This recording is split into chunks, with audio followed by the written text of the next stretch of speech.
Shri Harikrishna Heights येथे अत्यंत व्याजबी दरात 25 अमेनिटीज आणि प्रशस्त पार्किंग सह 2 आणि 3 BHK रेडी पोझिशन फ्लॅट्स उपलब्ध. बुकिंग साठी संपर्क पार्श्वनाथ प्रोजेक्ट 9090787833.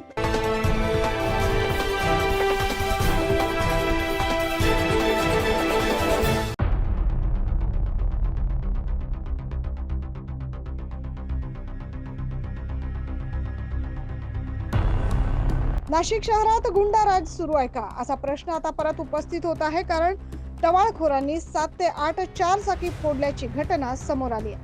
हा धक्कादायक प्रकार घडला आहे शहरातील शनी चौक या परिसरात. याबाबत सविस्तर बातमी अशी की दिवसेंदिवस नाशिक शहरात गुन्हेगारी डोकं वर काढते.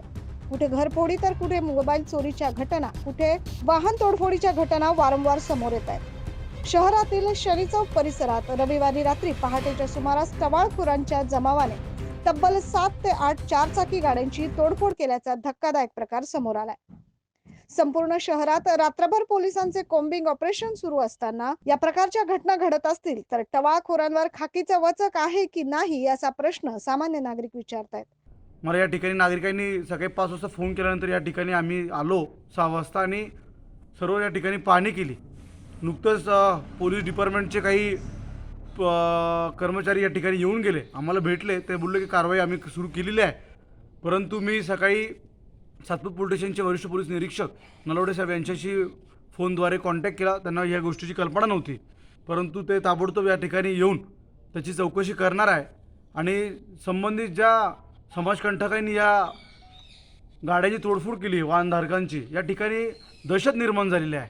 या ठिकाणी माता भगिनी आणि बंधूंमध्ये एक दहशतीचं वातावरण निर्माण झालेलं आहे. आणि मी पोलीस डिपार्टमेंटला आणि पोलीस कमिशनर साहेबांना विनंती करेन का मागच्या वेळेससुद्धा नाशिक महानगरपालिका प्रभाग क्रमांक 9 मध्ये ध्रुवनगर या ठिकाणी सुद्धा अशीच घटना घडली होती आणि आज शमीरनगर 7 माणूस ठिकाणी सुद्धा अशीच घटना घडलेली आहे. तर ताबडतोब आपण या समाजकंटकांना ताबडतोब कारवाई करून हे ज्या नागरिकांना आपण दिलासा द्याल, मी अशी आपल्याला विनंती करेल. मी रात्री सुमारे 4-4:30च्या दरम्यान झोपलो होतो.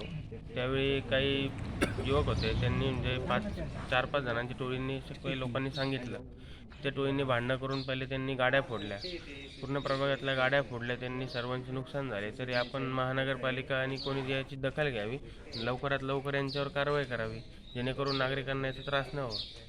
या परिसरात नेहमीच टवाळखोरांची मुजोरी असते, तेव्हा या टवाळखोरांवर वेळीच आवर घालावा अशी मागणी नागरिकांकडून केली जाते. 9 न्यूज महाराष्ट्रासाठी प्रतिनिधी ज्ञानेश्वर आंधळे.